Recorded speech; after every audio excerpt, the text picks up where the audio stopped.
Americans are now taking apparently 100 million prescriptions for antidepressants are written annually in the United States. A large number of these prescriptions are for SSRIs, serotonin-enhancing, serotonin boosters like Prozac and Paxil and Zoloft. We know these drugs kill the sex drive. I mean, everybody in the medical community knows that these drugs kill the sex drive, one of these three main systems.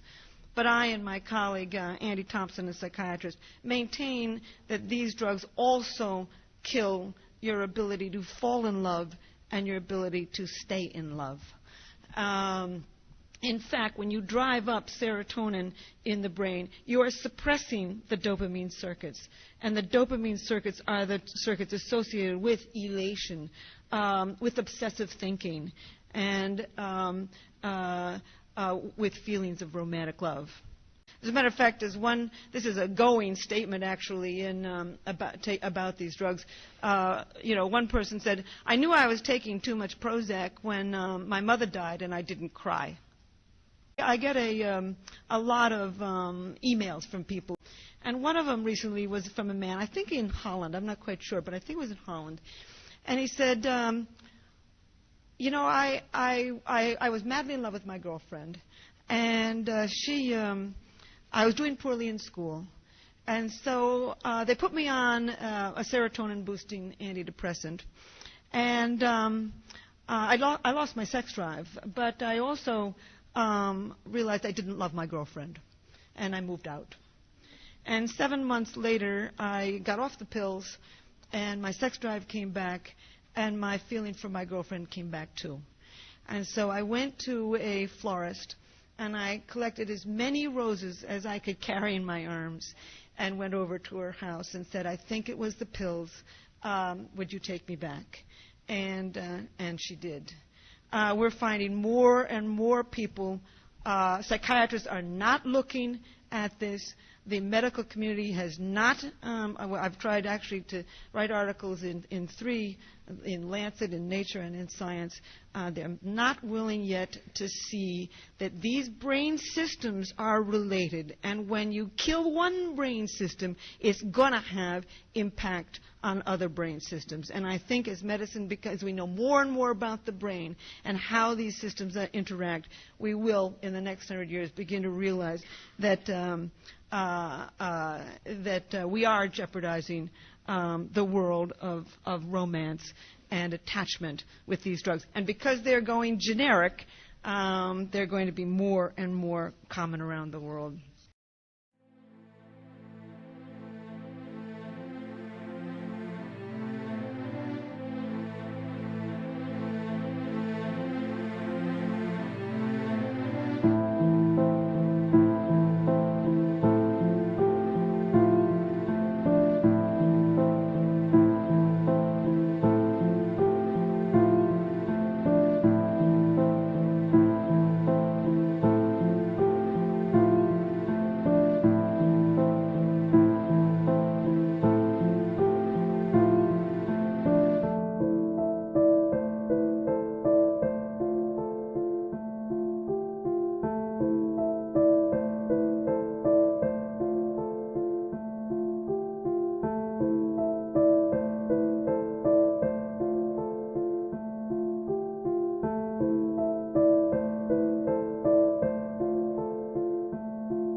Dr. Peter Breggin is my guest today, and you came up with a term in your book that you created that stands for what happens to people when they take these medications, and it's called spellbinding. Explain. Medication spellbinding. If you think of alcohol, People who are drinking often think they're the life of the party when they're the death of the party. And again, thinking of alcohol, people will get out of control, disinhibited, and become violent. But if they never drink again, they won't be violent ever again. All psychoactive substances, all substances that affect our brain functions, spellbind us. And I call it medication spellbinding in medication madness because it's about the drugs we're prescribed. You may be the last person to know that the drug isn't helping you, that you become flat or you become more irritable or more withdrawn. You may think you're doing better than ever when you're not. As if under a spell, As if under a spell. It's like the damage the drugs do put us under a spell, which makes it difficult and sometimes impossible for us to know what's happening to us. And then we'll attribute it to something else. So we'll be angry, we'll get mad at our wives instead of saying the drug is making me irritable. Or we'll get depressed and suicidal instead of being able to recognize the drug is doing it. And in some cases, much less common, people actually totally lose their inhibitions and become violent. We created a graphic taken out of your book, some of the symptoms that you said you should look for with your loved ones if you feel like they're falling under this spell, as you say. And one of them is that the dosage has just been changed up or down, that you might see something then, relatively sudden onset and rapid escalation of abnormal thoughts and behavior. I know one of them is a prior history indicating that the abnormal behaviors were uncharacteristic and unprecedented before, like the man who ran over the police officer who'd always been very nice before, and gradual disappearance of the abnormal mental state after stopping the medication.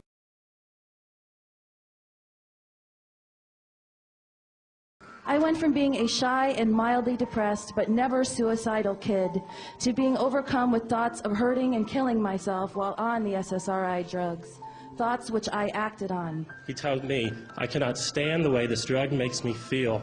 2 days later, he committed suicide. How do you erase the picture of your child trying to run in front of a moving car? This is 911. Who is this?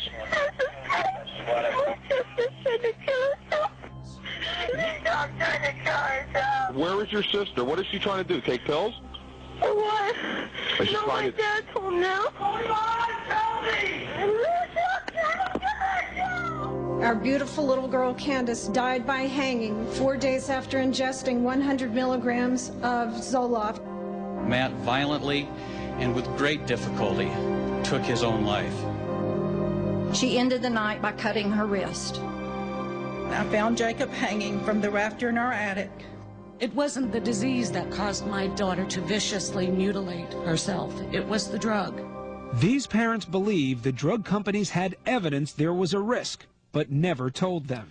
I'd like to introduce you to my daughter, Caitlin Elizabeth McIntosh. Well, it's actually only a two-dimensional image of her, but it's all I have left. She died of suicide at age 12 years, 3 months, just 8 weeks after being put on Paxil and then Zoloft. Our daughter Julie had been excited about college and had scored 1,300 in her SAT several weeks before her death. Instead of picking out colleges with our daughter, my wife and I had to pick out a cemetery plot for her. Instead of looking forward to visiting Julie at school, we now visit her grave.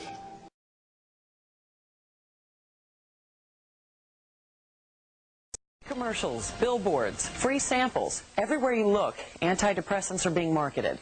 One of the biggest targets, children. Here is a disturbing fact. 7 out of the last 12 students responsible for school shootings were either on antidepressants or were in withdrawal from them. Are these medications helping or hurting our kids? 2 years ago, 16-year-old Corey Badsgard took a rifle to his high school and held 23 classmates hostage. Describe around that time how you were feeling. In the morning, I didn't feel like going to school. I felt sick. Didn't feel like really, like I could get up very well. And so I went back to bed. And next thing I remember, I'm in juvie in the detention center where I used to live. Just one more apparently unexplainable violent outburst at school. Unexplainable to everyone but Corey's dad. So in your mind, there's no doubt what happened here. I have no doubt that the medication did this. I mean, he had amnesia, hallucinations earlier. Abnormal dreams, which are all side effects of the medication. That morning, Corey was on a mix of antidepressants, prescribed for what doctors called situational depression. His father says the pills turned Corey from a sensitive teenage boy to a volatile marauder, susceptible to blind rage.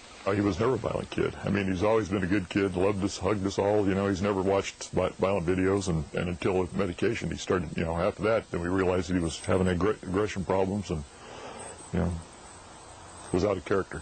At Fox News, we found the Badscard story with antidepressants compelling, so we investigated further. We found a disturbing number of recent school shooters were either on medication or were experiencing withdrawal. The list includes 15-year-old Kip Kinkle withdrawing from Prozac when he shot 22 classmates, killing 2 after murdering his mother and stepfather at his home in Springfield, Oregon. 14-year-old Elizabeth Bush on Prozac when she blasted away at fellow students in Williamsport, Pennsylvania, wounding 1. 18-year-old Jason Hoffman on Effexor and Celexa when he opened fire at his California high school, wounding 5. 15-year-old Sean Cooper on a mix of antidepressants when he shot students in Idaho. 15-year-old TJ Solomon also on a mix of antidepressants when he aimed his shotgun at classmates in Conyers, Georgia, wounding 6. And 17-year-old Eric Harris on Luvox when he and partner Dylan Klebold killed 12 classmates and a teacher in the bloodiest school massacre yet, Columbine. One of the things that in the past we have known about depression is that it very, very rarely leads to violence. It's only been since the advent of these new SSRI drugs that we have murderers, sometimes even mass murderers, taking antidepressant drugs.